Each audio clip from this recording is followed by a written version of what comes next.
लोकसभा चुनाव से पहले कांग्रेस ने सांगठनिक तौर पर कई अहम फेरबदल किए हैं।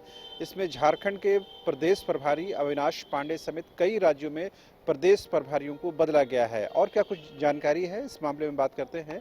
हमारे सहयोगी मदन जो आपको तफसील से जानकारी देंगे। खबर यह है कि कांग्रेस के प्रदेश प्रभारी अविनाश पांडे को बदल दिया गया। क्या जानकारी? बिल्कुल देखिए, इस वक्त जो सबसे बड़ी खबर है वो ये है कि कांग्रेस के प्रभारी अविनाश पांडे को अब उत्तर प्रदेश भेज दिया गया है। वहाँ की जिम्मेदारी दी गई है और वहाँ जो जिम्मेदारी मिली है वो प्रियंका गांधी के बदले में उनको जिम्मेदारी दी गई है। लेकिन झारखंड में भी कांग्रेस प्रभारी जो हैं बदले गए हैं। जीए मीर जो कश्मीर के रहने वाले हैं, कई बार जो है वो विधायक और बड़े पद पर रह चुके हैं, उनको ये जिम्मेदारी जो है झारखंड की मिली है। दरअसल इसे आप इस रूप में देख सकते हैं, जिस तरह से बीजेपी का भी लोकसभा चुनाव को लेकर के दिल्ली में मंथन चल रहा है, इस बीच कांग्रेस में के नेताओं ने एक बड़ा फैसला लिया है और कई राज्यों के जो प्रभारी हैं उसमें बदलाव किया गया है। दरअसल पिछले कुछ दिनों पहले जो 3 राज्यों के चुनाव के परिणाम आए हैं, उसकी समीक्षा कांग्रेस के नेताओं के द्वारा की गई थी और उसके बाद यह जो निर्णय है वो लिया गया है कि कई राज्यों के प्रभारी बदले गए हैं। ये जो 3 राज्यों में हार हुई है कांग्रेस की, क्या उसके रिफ्लेक्शन के तौर पर देखा जाए? बिल्कुल इसे देखा जा सकता है, क्योंकि अब टारगेट लोकसभा चुनाव को लेकर के है, तो कांग्रेस किसी भी तरह से कोई कोर कसर नहीं छोड़ना चाहती है कि संगठनात्मक रूप से किसी भी तरह की अगर कहीं से फेरबदल की ज़रूरत है तो उसको पहले किया जाए। अब देखिए, छत्तीसगढ़ के अगर प्रभारी बदले गए हैं तो सिर्फ ये वजह मानी जा सकती है कि हार की जिम्मेदारी की वजह से उन्हें हटाया गया है।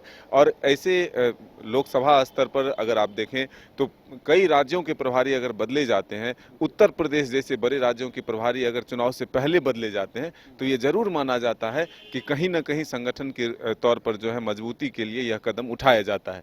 कहीं से ये आप मानते हैं कि चुनाव से पहले जब संगठनात्मक रूप में फेरबदल किए जाते हैं तो उसके परिणाम विपरीत भी आते हैं। तो इसलिए अगर इतने बड़े फैसले लिए गए हैं तो जरूर कहीं ना कहीं एक तरह से कहें तो कांग्रेस जो है अपनी और मजबूती को बढ़ाने के लिए संगठनात्मक रूप में इस तरह के निर्णय लिए हैं। झारखंड में जो इस तरह से फेरबदल हुए हैं तो इसका असर आने वाले दिनों में दिखेगा कि आखिर जो कांग्रेस किस रणनीति के तहत यह फैसला लिया है वो सफल हो पाता है या फिर असफल होता है। तो अभी तक के जो अविनाश पांडे का कार्यकाल झारखंड में रहा, उसे संगठन के दृष्टिकोण से और ओवरऑल उनके कार्यकाल को किस रूप में देखा जाए? देखिए, उनके कार्यकाल को सही रूप में देखा जा सकता है, क्योंकि जब किसी नेता को एक तरह से कहें बड़ा पद दिया जाता है, बड़े राज्यों की जिम्मेदारी दी जाती है अविनाश पांडे के लिए तो प्रमोशन के तौर पर बिल्कुल यही हम बताने जा रहे हैं कि प्रियंका गांधी के बदले में अगर उन्हें जिम्मेदारी दी गई और देश के सबसे बड़े राज्य उत्तर प्रदेश की जिम्मेदारी अगर दी गई है संगठनात्मक रूप से, तो इसे हम प्रमोशन कह सकते हैं और बेहतर कामकाज का परिणाम कह सकते हैं कि झारखंड में जिस तरह से आप देखें पिछले 2 सालों से या 1.5 सालों से जिस तरह से अस्थिरता की स्थिति दिखी, कई कांग्रेस विधायक कैश कांड में पकड़े गए, कांग्रेस के अंदर से जो एक तरह से कहें बगावत के स्वर बुलंद हो रहे थे, उसको जो जिस तरह से ठीक करने की कवायद अविनाश पांडे की तरफ से की गई, सरकार से समन्वय स्थापित कर अपने संगठन को भी साथ में लेकर चलने की जो कोशिश अविनाश पांडे के द्वारा किया गया, इसका परिणाम आप कह सकते हैं कि उन्हें एक तरह से प्रमोशन के तौर पर उत्तर प्रदेश की जिम्मेदारी दी गई है। तो क्या एक जो बीच बीच में बात उठती है कि अब प्रदेश प्रभारी भी बदले जाएंगे, तो क्या उसी की ये श्रृंखला के तौर पर देखा जाएगा? बिल्कुल देखिए, जिस तरह से प्रदेश प्रभारी बदले गए हैं तो अब प्रदेश अध्यक्ष की भी बारी आ सकती है।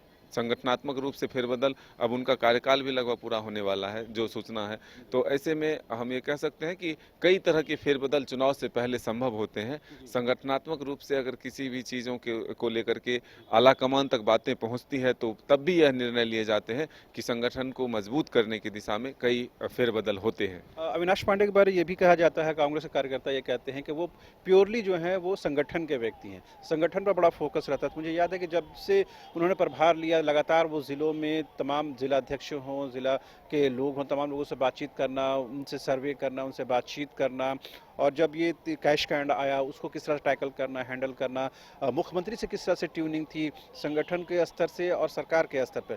ये लग रहा कि एक ऐसे व्यक्ति जो कहीं ना कहीं संगठन को लेकर चल रहे थे और पूरा गठबंधन जो है वो कहीं ना कहीं एक महत्वपूर्ण तौर पर वो संभाल रहे थे। तो ऐसे अब दूसरे व्यक्ति के लिए कितना चुनौतीपूर्ण होगा ये? बिल्कुल देखिए, आरपीएन सिंह के बाद जब अविनाश पांडे को जिम्मेदारी दी गई तो ये लग रहा था कि कांग्रेस के नेताओं में जो नाराजगी है वो और बढ़ेगी। लेकिन जिस तरह से उन्होंने मैनेज किया, नेताओं के बीच में पहुंचकर उनकी बातों को सुनना, उनके जो विचार हैं उसको एकत्रित करके फैसले जो है संगठन के तौर पर जो लेना, संगठन को मजबूत करने के लिए जो निर्णय लिए जा रहे थे, उसमें उन्होंने अहम भूमिका निभाई। नेताओं को पार्टी से जोड़ने का जो है लगातार सिलसिला जारी रखा, चाहे वो जिला स्तर पर जाकर के हो, पंचायत स्तर पर जाकर के हो, प्रखंड स्तर पर हो, हर वो मुमकिन प्रयास जो है उन्होंने किया है। तो इसका नतीजा आप कह सकते हैं कि उन्हें जो है प्रमोशन के तौर पर उत्तर प्रदेश की कमान दी गई। जो कांग्रेस में गुट है G3, आलोक दुबे सरीखे जो है वो लगातार प्रदेश अध्यक्ष और प्रदेश प्रभारी पर निशाना साध रहे थे, क्या उनके लिए कुछ नए अवसर खुल सकते हैं? ये तो आने वाला वक्त बताएगा कि आखिर जो प्रभारी बने हैं उन तक ये चीज़ें किस तरह से पहुंचती है, अपनी समस्याओं को वो किस तरह से पहुंचाते हैं, जिन चीज़ों को लेकर के नाराज़गी है उस पर उनका रुख क्या होता है, तो ये आने वाला वक्त बताएगा। लेकिन फिलहाल ये कह सकते हैं कि संगठन के तौर पर एक बड़ा फेरबदल जो है कांग्रेस में देखने को मिला है। कई राज्यों के प्रभारी जो हैं ठीक चुनाव से पहले बदलना ये एक बड़ा फैसला माना जाता है।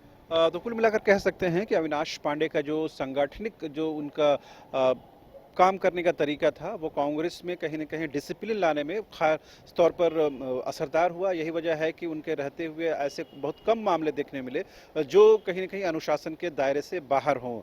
बहरहाल अब उनके जाने के बाद नए प्रभारी आ रहे हैं, वो देखने वाली बात ये होगी कि संगठन के साथ ही सरकार के साथ उनकी ट्यूनिंग किस तरह से होती है, क्योंकि अगले साल झारखंड में विधानसभा का चुनाव भी होना है। उससे पहले कांग्रेस के लिए एक महत्वपूर्ण जिम्मेदारी उनको दी गई है। ऐसे में संगठन के साथ सरकार की ट्यूनिंग वो कितना तुलनात्मक रूप से संभाल पाते हैं, ये महत्वपूर्ण होगा। इस बीच में प्रदेश में जो सांगठनिक ढांचा है उसमें क्या कुछ असर होगा, ये भी देखने की बात होगी। आज जब प्रदेश प्रभारी बदले जा रहे थे तो उससे पहले प्रदेश कांग्रेस झारखंड की तरफ से एक विज्ञप्ति भी जारी की गई, जिसमें ये कहा गया कि प्रदेश प्रभारी अविनाश पांडे के अनुमोदन के बाद 17 सदस्यीय जो है स्पोक्स पर्सन की सूची जारी की गई। ये माना जाना चाहिए कि ये उनका आखिरी आदेश प्रदेश कांग्रेस के लिए था। कैमरामैन विकास के साथ रांची से शहनवाज।